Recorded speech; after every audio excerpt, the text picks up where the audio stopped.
It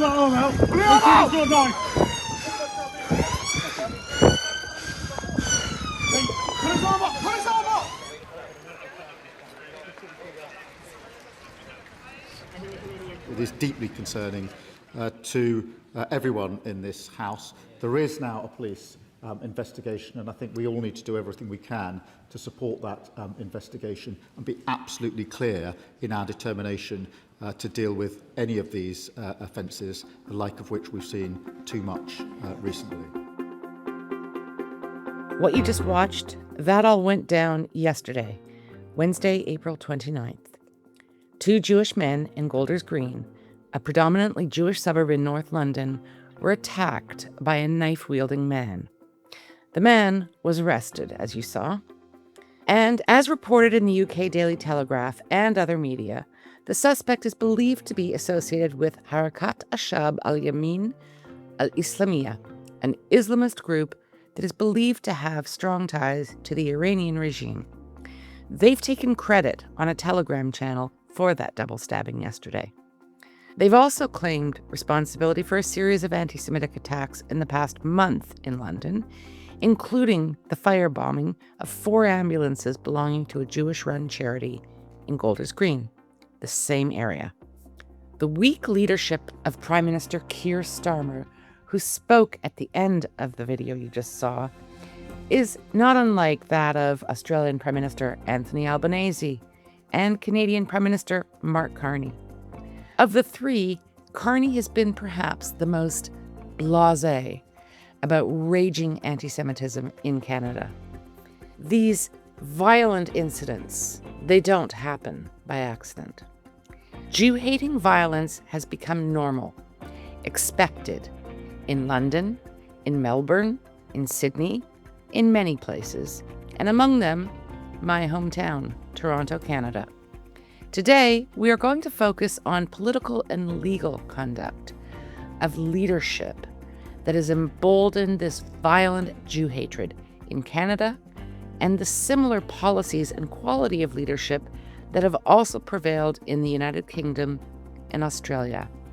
That these 3 countries have become havens for Islamist jihadists, and that they are also downright dangerous for Jews, is not a coincidence. I'm Vivian Berkovich, former Canadian ambassador to Israel. Let's do this. You've got a community that is scared about going to school and going to synagogue and going to community centers and living a very normal life in a place where you have a duty to protect people. People literally run away from regimes, like the shitholes of the countries, to get safety and freedom in Canada. And there is an expectation that freedom is afforded to anybody, no matter who you are, what color you are, what language you speak, who you pray to, who you're married to. All of those things don't matter when it comes to protection under the law. And that is not happening for one specific community in this country. And I think the community is tired of the condemnations and the thoughts and prayers and the constant utterances of platitudes like this is not who we are. It's absolutely who we are. It's who we are because you've allowed it to happen for 2.5 years. And it is very much a part of our fabric. And what starts on Saturday with the Jewish people doesn't end there. They come after the Sunday people next. That was Melissa Landsman speaking. She is the deputy leader of the Conservative Party of Canada and a member of Parliament for a suburban Toronto riding that has large Jewish and Persian populations. She's also brilliant, a firebrand in Canadian politics. She spoke with me shortly after a spate of recent attacks on synagogues in Toronto. On Saturday, October 7th, 2023, in Toronto and many Canadian cities, and around the world, as the Hamas slaughter of Israeli civilians was ongoing, people spilled onto the streets of these cities, handing out candy and celebrating the savagery. And the truth is, the open celebration of Jew hatred in Canada, and in particular Toronto, has only intensified in the 2.5 years since. I have covered this situation quite extensively, and I will include some links to past pieces and podcasts in the show notes to this episode that get into the issues. In the past year, since Mark Carney was elected to lead Canada as Prime Minister, the situation has become far worse. Canada, once famous for being boring, is now being noticed globally and for all the wrong reasons. And one of those reasons is the violent anti-Semitism that rages, unchecked. In the last few months, at least 3 synagogues have been attacked with gunfire. Many more have been vandalized with rocks and other weapons. Jewish people, even children, going about their lives, are regularly harassed. In one case, a woman taunted minor children who took public transit to school for months. Not until the synagogue shootings did Toronto police wake up and charge her with hate crimes. Today, on State of Tel Aviv and Beyond, I speak with Mark Sandler, a criminal lawyer with extensive experience, who also chairs the Alliance of Canadians Combating Anti-Semitism, a not-for-profit group supported by dozens of organizations that represent a range of interests in Canadian society. In other words, they're not all Jewish, nowhere near. The stated mandate of the Alliance is to combat anti-Semitism in Canada. Mark and I get into the nitty-gritty as to why Jew hatred is so strong and just seems to be gaining momentum and force, rather than being managed and controlled. The issues we discuss may pertain directly to Toronto and Canada, but I suggest strongly that they are equally relevant in cities in Australia, the United Kingdom, and elsewhere in Western Europe and the world. Wednesday, April 8th. It's about 8:15 in the evening in Israel, where I am, making it, 1:15 in the afternoon where you are? Mark Sandler, thank you so much for making time today to speak with State of Tel Aviv and Beyond. My pleasure. What I certainly want to discuss with you today, Mark, is your involvement with the situation, I don't know what else to call it, in Toronto and more broadly in Canada. There's no way to, dance around it. It is rampant, rife, and virulent anti-Semitism.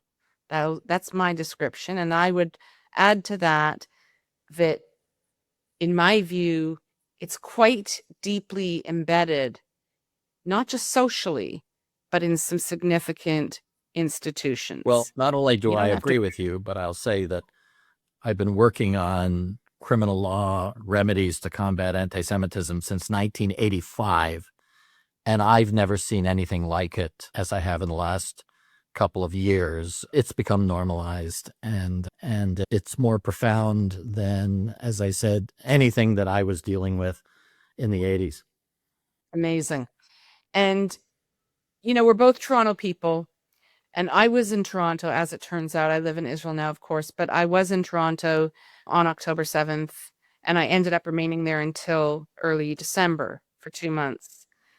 And so I was witnessing in real time the explosion of a phenomenon. I have to say, I was not surprised to see, there are a lot of people in Toronto and area who hate Jews and hate Israel. What did surprise me were 2 things: the ferociousness and the speed with which it spread.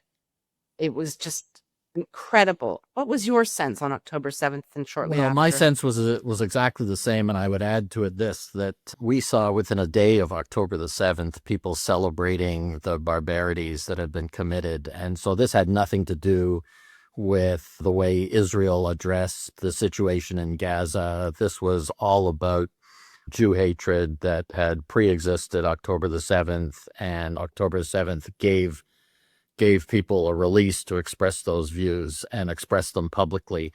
And what also struck me immediately, though it didn't surprise me, is that the anti-Semitism was coming from the far left. It was coming from the Islamist movement. It was coming from the far right. You had a coalition of people who could otherwise not stand each other, but were united in how they hated Jews. And so not only do we see the normalization of anti-Semitism in Canadian society, but we also see a coalition of haters that is staggering in its spectrum. Absolutely. In its spectrum and not, because, again, it sort of takes us back to the 30s, such a wonderful time to harken back to, where you had that, the old horseshoe phenomenon, when you take the extreme right-wingers, the fascists, and the extreme leftists, they tend to converge at a certain point. And that's certainly the phenomenon, I think, part of the phenomenon that we're seeing in Toronto. But here's the other thing that struck me, Mark, especially in those early weeks and months. And they were celebrating actually in the streets on October 7th, on Saturday, October 7th, in the afternoon in Mississauga. There were candies being thrown, there were parties as the slaughter was ongoing, just to underscore the point you just made. What also shocked me was the way in which law enforcement approached these seemingly constant demonstrations in Toronto, in Montreal, and across Canada. Yes, it varied from city to city somewhat, but let's, for this purposes of this discussion, focus on Toronto. Sure. So what we were seeing very, very early on, and I Yeah. raised it with the senior leadership in the Toronto Police Service, was that we weren't dealing with protected speech. We weren't dealing with people who were critics of Israel, its policies, its government, the settler movement, all of that kind of stuff. We were dealing with people who were demonizing and delegitimizing Israel's very existence, and delegitimizing and vilifying anyone who even supported Israel's right to exist. That's what we were seeing. And I said that the battle lines are drawn and they're clear, and that police have to differentiate between protected speech and hate speech at the earliest opportunity, because otherwise we're simply emboldening people to incite hatred against Jews. And that's exactly what we've seen. We've seen that hate speech is widespread in Toronto and Montreal, other jurisdictions across the country, and on social media. We've seen an inadequate response to that hate speech, often cloaked in constitutional protection or human rights language, when it has transcended easily the boundaries of acceptable speech. And that's the bullseye, and I wanted to get there, and thank you for taking us so quickly. At that time, Justin Trudeau was the Prime Minister of Canada. For months, he would state things like the following: you may not like what they're saying in their demonstrations, but they are peaceful protesters and they are exercising their constitutional rights to freedom of expression and freedom of assembly, or, to gather. And from the very first time he made that comment, and he continued to make it with great confidence, I thought, as you just suggested, nope, these are not peaceful protests. They are overtly demonizing Jews and Israel and inciting violence and hatred. And secondly, such speech, if that's what you want to call it, calling for the annihilation of Israel and the murder of Jews, is not protected by the Canadian Charter of Rights and Freedoms. Do you agree with that? Well, I with one caveat, I agree with everything you said. The caveat has to do with the United States, because the United States grants a lot more latitude to hate speech than we grant in Canada. But we recognized way back when, so in 1980, for example, Supreme Court of Canada, in the Keekstra case, a teacher Right. who was preaching Holocaust denial in Alberta classrooms, that it's appropriate to impose some restrictions on expression to prevent the marginalization and violence directed against vulnerable groups. So the Supreme Court of Canada upheld our laws that prohibit the willful promotion of hatred. And sometimes when I read the media, and sometimes when I hear politicians and so on, it's as if the Keekstra case was never decided. It's as if these laws don't exist. And what Chief Justice Dixon, speaking for the court, said back in 1980, when the problem wasn't nearly as pronounced as we have now, he said, is the reason why we prohibit extreme forms of speech is because not only do they marginalize people, prevent them from participating fully in Canadian society, but it also gains adherence. And with adherence comes the possibility of violence. And aren't we seeing that today? There's a reason why synagogues are being shot at in Toronto. There's a reason why Jewish day schools are being shot at. There's a reason why all of these activities are taking place in Canada, and that is because we've created an environment in which the incitement of hatred rarely has consequences. And we've made some strides. There have been a few cases, including a recent case where a fellow named Matthew Althorpe got a 20-year sentence. We were involved in that case. There's one coming up where I expect someone to be getting 2 years less a day and so on. But these are exceptions rather than the rule. And so when I heard politicians saying, well, they've got the constitutional right to express themselves, and I heard Mayor Olivia Chow saying, you know, it's okay if they protest as long as it doesn't involve hate. My response was, are you listening to what they are saying? Because if you're listening to what they are saying, when they say not only from the river to the sea, Palestine shall be free, but they say in Arabic, from water to water, Palestine shall be Arab. When they say Sinwar, Sinwar, we have bullets for you. What does this have to do with protected speech? This has to do with pure, unadulterated hatred directed against Jews and directed against Israelis, which people often forget are also a protected class under our Charter of Rights. They're an identifiable group based upon national origin. And so I see far too many instances where the protest activity, demonstrations, occupations involve a crossing of the threshold from robust criticism of Israel, which I've never had a problem with, to virulent hatred that demonizes all Zionists without distinction. When you say in a rally, all Zionists are terrorists, all Zionists are evil, all Zionists are genocidal, all Zionists are racist, you are labeling well over 90% of Canadian Jews. You're labeling Israelis, you're labeling both without distinction. That's hate speech, and you don't have to use the word Jew to engage in Jew hatred. So I want to talk about the Criminal Code of Canada briefly, and then I want to look at some of the uglier scenes that have been ongoing on the streets of Toronto now for years. Not months, not weeks, but years. The Criminal Code of Canada contains numerous provisions that address the issues of hate speech, incitement to hatred, and incitement to violence specifically. Yes. So if you wouldn't mind, just explain to the listeners, what are those provisions distilled, and how do they apply to what we've been seeing on the streets of Toronto and other parts of Canada for the last 2.5 years? Okay, and in answering that question, I'm going to tell you how they apply not only to our streets of Toronto, but our campuses, on universities and in the K-12 spaces, and most importantly, how they apply on social media. So we have 4 criminal offenses that have application here. We have one that's called the willful promotion of hatred against an identifiable group. An identifiable group includes a whole variety of people based upon race, national origin, religion, disability, sexual orientation, and the like. We have a separate offense of advocating genocide.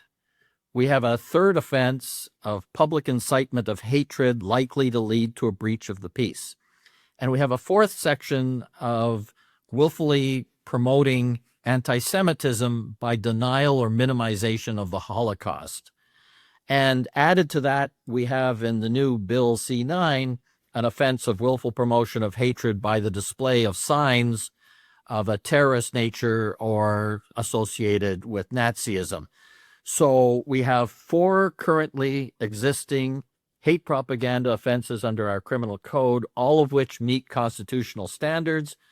And we have a new offense that will come into effect when C-9 is passed that specifically addresses the use of symbols such as Hezbollah flags, Hamas flags, and so on, even though those should be prosecuted and enforced under our current legislation, under willful promotion of hatred. So those are the key 4 hate propaganda offenses. And over and above them, we have conventional offenses that can be used in a variety of circumstances. We have mischief motivated by bias, prejudice, or hatred. We have unlawful assembly. We have various forms of other kinds of mischief. We have common nuisance. There are a wide range of criminal law measures that are available to address hatred when it occurs, whether on our streets, whether on social media, whether in our universities, whether in our day schools. And one of the interesting things that people outside of Canada may not appreciate is that as this anti-Semitism has not only festered, but grown and flourished and been emboldened, in my view, because of the very permissive environment created by political and other leadership. What so many of our leaders have done is defaulted to the jurisdictional thing. So we have in Canada municipal jurisdiction, provincial jurisdiction, and federal. And whenever anybody says, oh my goodness, Toronto is such a mess, the provincial or federal leaders tend to say, well, talk to the mayor, talk to the chief of police. And with the greatest respect to everyone involved, I've actually thought from very shortly after October 7th, this is actually a national security issue, the way it's unfolding. There is violence and incitement and hatred in cities, towns, so many environments across the country. And we also know that there is significant IRGC and other terrorist financing and organization involved in some of this activity. And so for the federal government, as it has done from day one, to sit back and whether they point their fingers at a premier or a mayor or a police chief, I just find that not just disingenuous, but downright dangerous. That's, in my view, a dereliction of their duty to the people of Canada. So I have taken the position in a number of editorials that every level of government and law enforcement have a responsibility for the current situation that we are in. And I provide illustrations at each level. So first of all, I absolutely agree with you that this is a national security issue, which means that if we are going to be permissive about radical Islamism within our country, whether it's preached in pulpits or whether on social media and the like, or whether it's addressed through lax immigration policies or lax immigration enforcement, then we've got a problem at the national security federal level. Second of all, if the federal government sends mixed messages about anti-Semitism, we also have a problem because we're supposed to be leading this fight from the top. So as I've pointed out, even though the federal government has accepted the IRA definition of anti-Semitism and the Canadian Handbook on Anti-Semitism, they also funded the Arab Canadian Lawyers Association to do training on anti-Palestinian racism, which is defined by that association to mean that if you disagree with a Palestinian narrative about how Israel was created, or if you will not acknowledge that the entirety of Israel is occupied land, you, my friends, are an anti-Palestinian racist. That's a distortion of anti-racism strategy. It's a distortion of anti-racism theory. And if the government's going to fund that, that's completely incompatible with its own declared anti-racism strategy, and it sends a message that it's okay to demonize Zionists for being Zionist. So that's the federal level. Then you go to the provincial level, and the provinces will tell you, well, it's the police that have the discretion to make decisions. But the provincial government sets policies on the adequacy of policing within those provinces and territories. And they have the right, indeed the duty, to kind of set the kinds of policies and adequacy standards for policing in their province. At the municipal level, you're told by municipal politicians, well, we can't direct the day-to-day activities of the police. That's true. They're not supposed to. But they create policies that enable the police to feel that their backs aren't going to be protected if they take bold enforcement action to address anti-Semitism.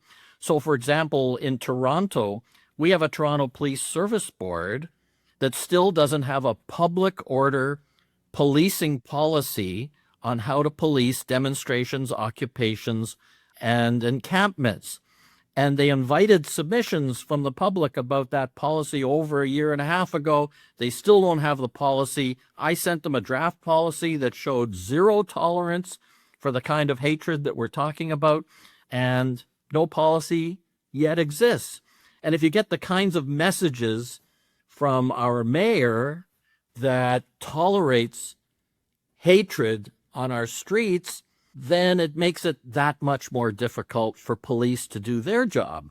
And then at the policing level, again, I've seen that police are unaware of the tools that are available to them, and they're unaware of what contemporary anti-Semitism looks like. So part of the exercise that we engage in when we're training police is to explain what is contemporary anti-Semitism? What is anti-Zionism all about? Why is it not simply politics or political speech, but it has to do with demonizing Jews and demonizing Israelis?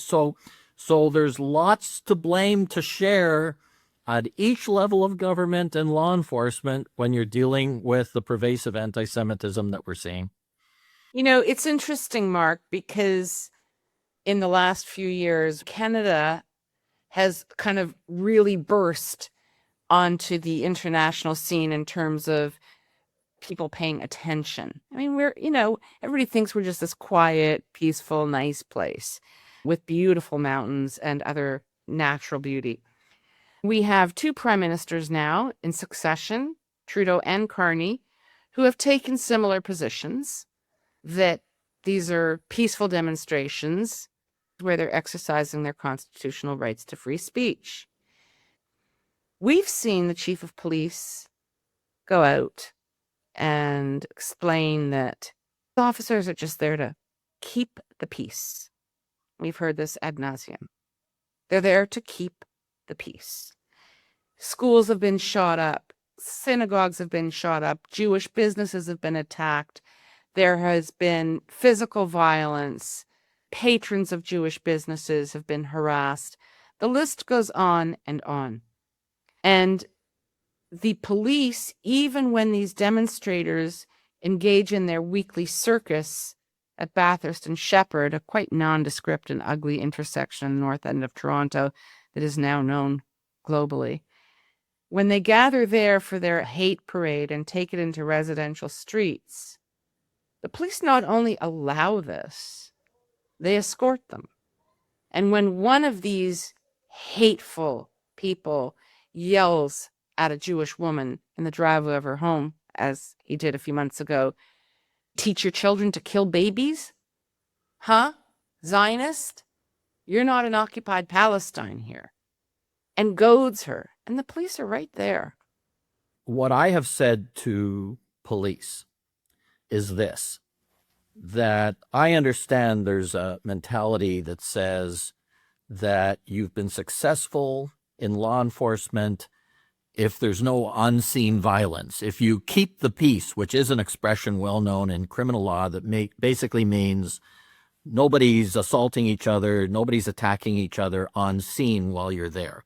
And I said, if you narrow the role of law enforcement to keeping the peace, to keeping protesters separate from counter-protesters, to preventing anybody from being assaulted, you are misunderstanding what your responsibility is, because you think that's de-escalation, which is an important value in policing, trying to de-escalate situations. But it's capitulation, because you're emboldening by allowing the hate speech to go on. It doesn't have to happen at the corner of Bathurst and Shepherd for it to be relevant.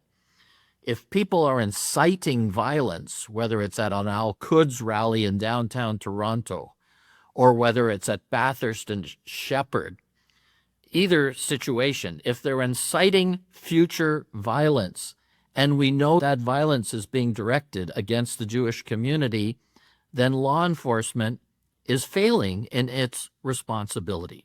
So the point that I've made with law enforcement, and I have to say it's not all bleak because we've now seen some movement in the right direction, but it's been incremental, is that you've got to focus.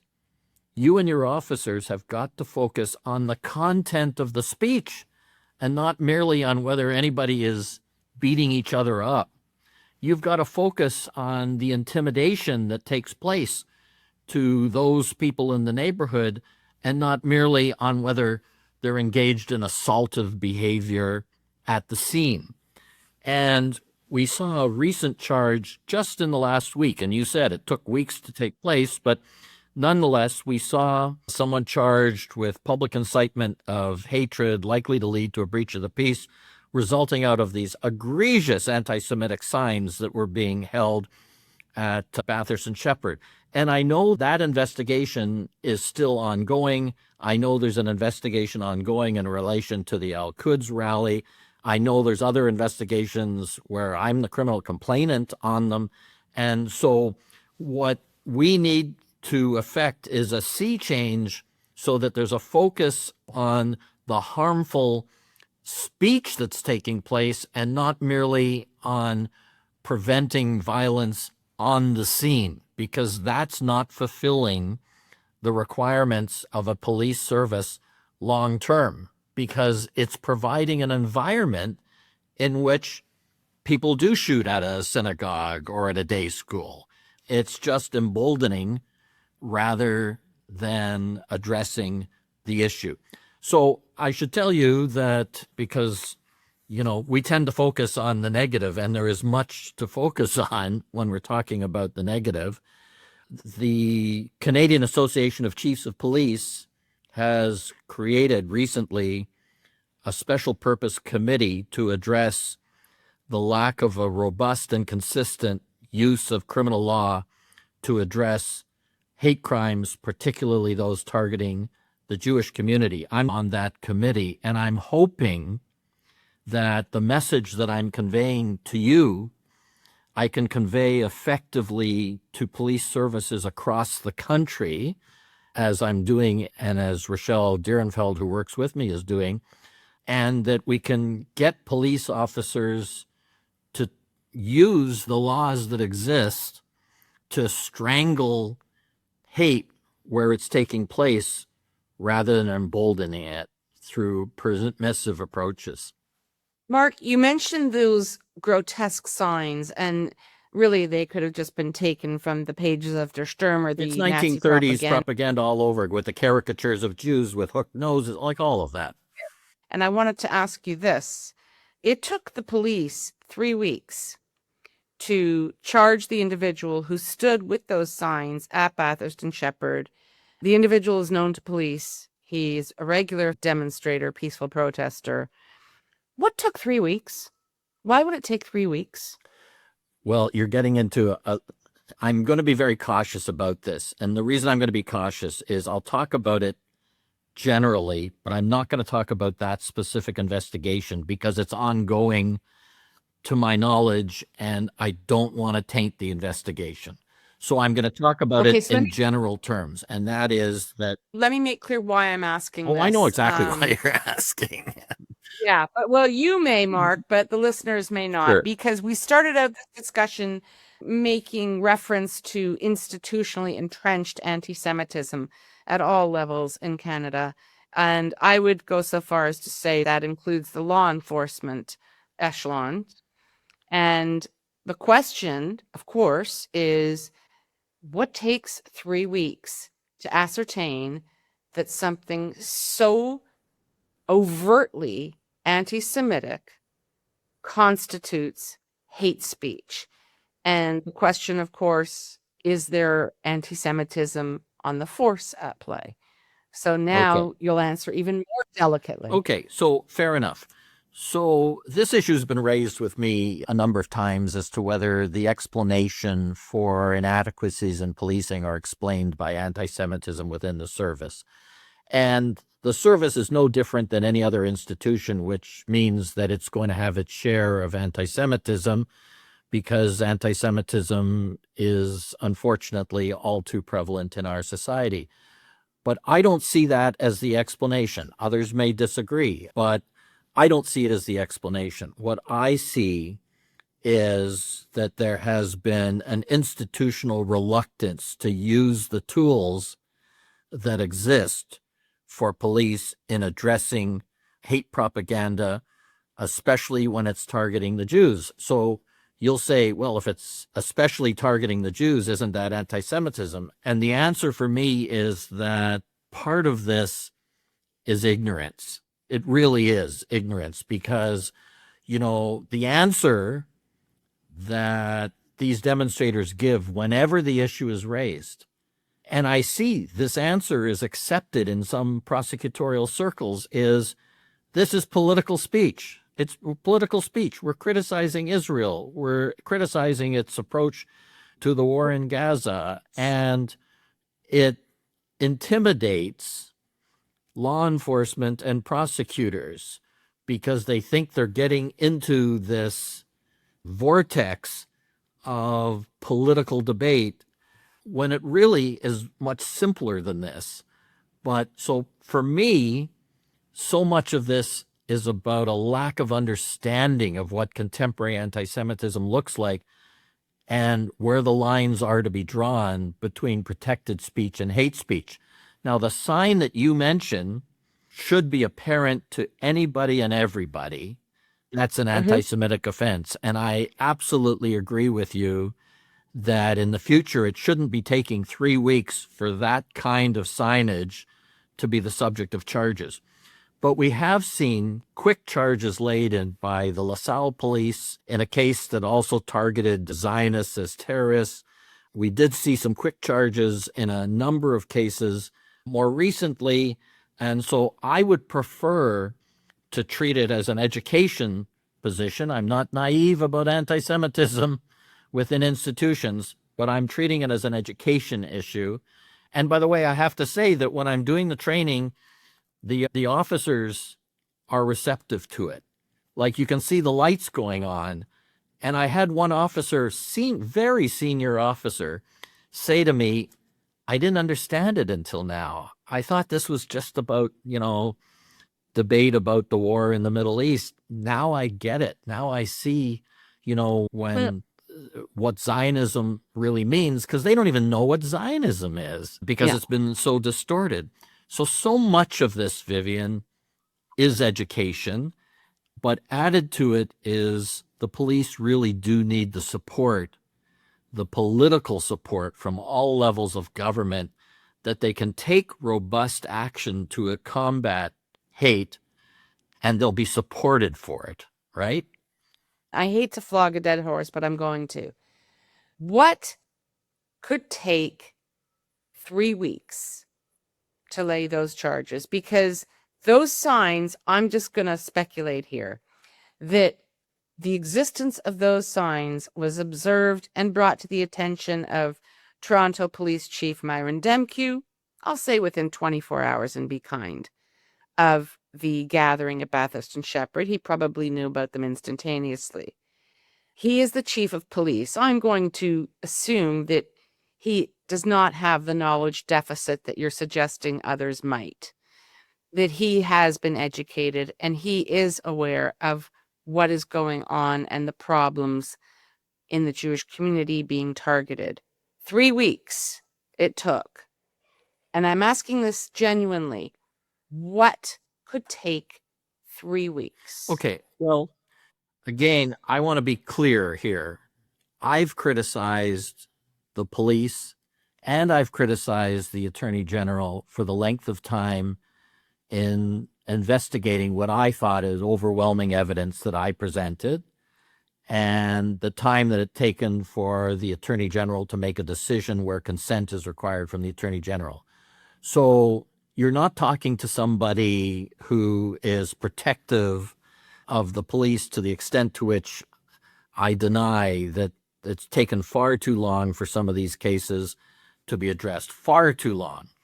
A thought never crossed my mind. But I will say that in the case that you're talking about, and again, I don't want to be drawn into the specifics, they executed a series of search warrants after the event took place on May 15th.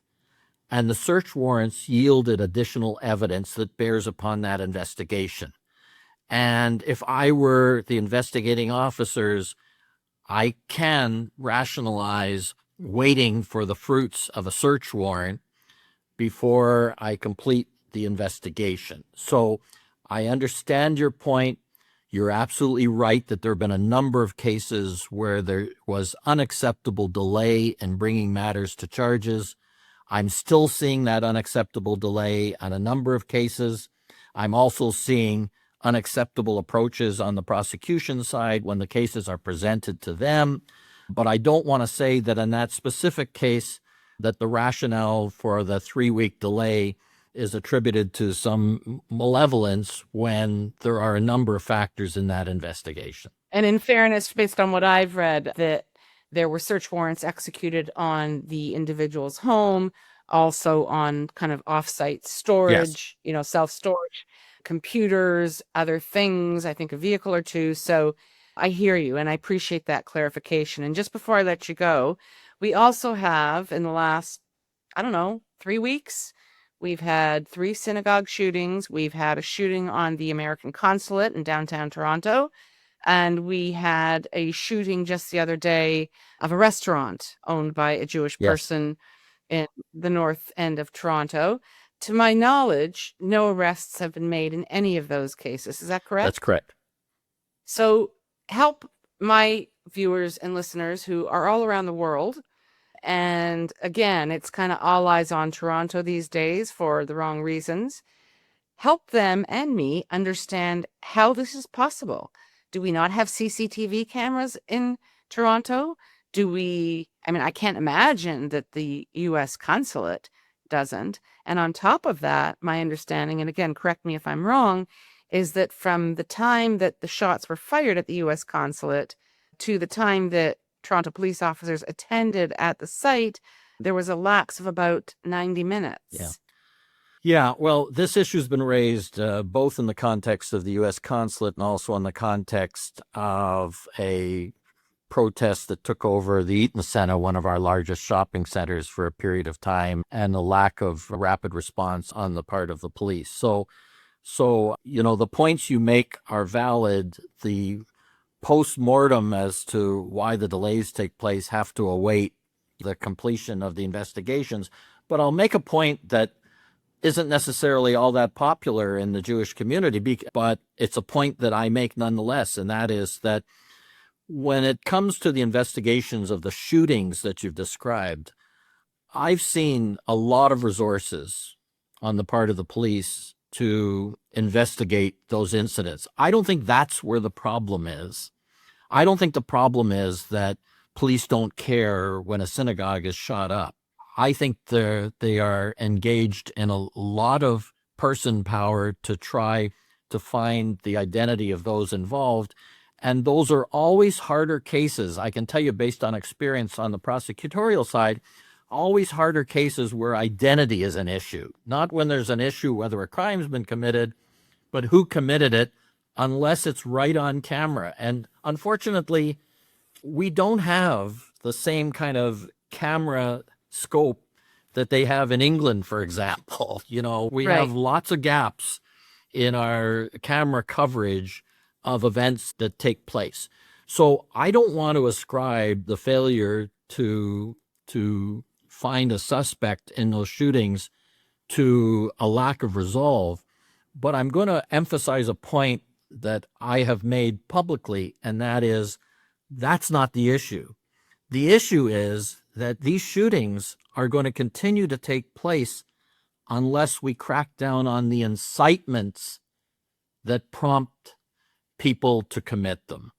That's my point. And that's where law enforcement has fallen short in the last couple of years, and we have to do so much better. Well, Mark Sandler, thank you so much. You've now completely closed the circle and taken us back to where we began. I have to say, I commend you for the tremendous work that you and your colleagues are doing. It's so important, and I actually have learned a lot. You've challenged some of the assumptions that I brought to this discussion, and so I leave, I think, with a better understanding and a little more optimism for the future in Toronto and in Canada, because it can get worse. But what I'm hearing from you is that there is a real opportunity for things to improve. You know, a lot of people in our community are very cynical, and I understand why. They're very discouraged, and I understand why. I have to retain a modicum of optimism because for me, there's no alternative. Like, the answer isn't to throw up one's hand and say, you know, everyone's malevolent and nothing can be done. We have to do so much better, and that's what we're trying to do. And I think we're going to start to succeed because I think it's important that people are seeing not just Jews, but non-Jews. And that's why alliances with non-Jews are so important in Canada. People are starting to see this isn't a Jewish issue alone.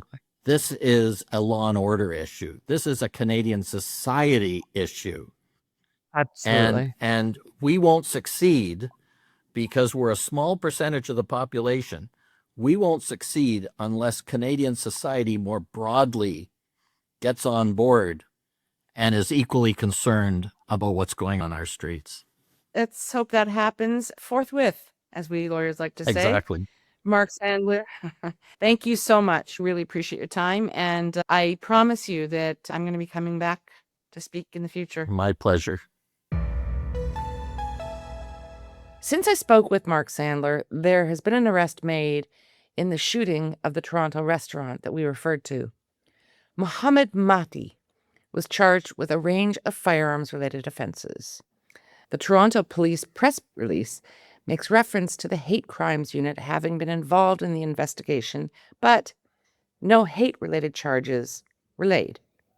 The accused, it should be noted, lives in a suburb of Toronto, which is quite far from the Toronto restaurant. One can only assume he made a special trip there. Another very serious incident has also been, how should I put this, refreshed. In November 2025, IDF veteran Jonathan Carton was attacked violently and injured in a private office where he was about to speak to a small group of Jewish university students in downtown Toronto. The incident received global attention. Toronto police were pretty chill and cavalier about it all. I published 2 podcasts on this event and the follow-up. You can find the links in the show notes to this podcast. At the time of the attack in November 2025, 6 individuals were charged. Not one of them was charged with a hate-related crime. That, notwithstanding the fact that they were braying for the death of Carton, openly calling for his murder. He was assaulted physically. He was threatened physically and verbally. It is all caught on video. 6 months later, the charges with respect to 2 of the original accused were upgraded to include the criminal code offenses of causing a disturbance while being masked. One individual was also charged with a hate-related crime, incitement to hatred. I gotta say, I do not see this as any great progress on the part of law enforcement. Others see it differently. I mean, 6 months. What have they been doing for 6 months? Furthermore, this sudden upgrade of charges also came on the heels of the synagogue and restaurant shootings, which drew much unwanted attention to the management of Toronto Police Chief Myron Demke. I have spoken with very experienced law enforcement sources about this lengthy review time. Some see it as reluctant foot dragging. Others see it as a reflection of a legitimate improvement in the manner in which Toronto police are assessing and handling anti-Semitic crime. Me, I'm not brimming with optimism about the future environment for Canada's Jewish community, and I hope I'm wrong. As always, thanks for being here. And please, if you do not support our work already with a premium subscription, please consider doing so, or make a contribution to Buy Me a Coffee. State of Tel Aviv and beyond, we're independent and we need your support to do this work and keep the lights on. We have another podcast dropping on Sunday featuring interviews with two prominent Israeli political leaders. One is a cabinet minister. They've both spoken out on anti-Semitic violence in Canada and elsewhere forcefully and consistently. And when they do so, they are told to butt out. It's none of your business. Well, they beg to differ. I do as well. Look out for that episode on Sunday. In the meantime, stay safe and have a lovely weekend.